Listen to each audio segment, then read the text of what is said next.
El-Bəsir. Gizli və aşkar, incə və ya böyük olmasından asılı olmayaraq, o görməsi ilə qeyb və müşahidə olunan aləmdə hər bir şeyi əhatə edəndir. El-Afu. O günahları silən və onların üzərindən keçəndir. Bağışlayandır. O günah sahibini cəzaya layiq olduğu halda cəzalandırmır. El-Ğafur.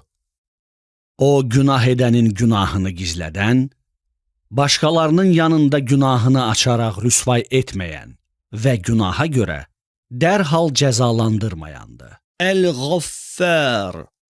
Pak və uca olan Allahın, günah edən və bağışlanma diləyən quluna, məğfirətinin çoxluğuna dəlalət edən bir addır. Əs-Sittir. O, qulunun günahını örtən və buna görə xalq arasında rüsvay etməyəndir. Qulun özünün və başqalarının günah və eyblərini gizlətməsini sevir.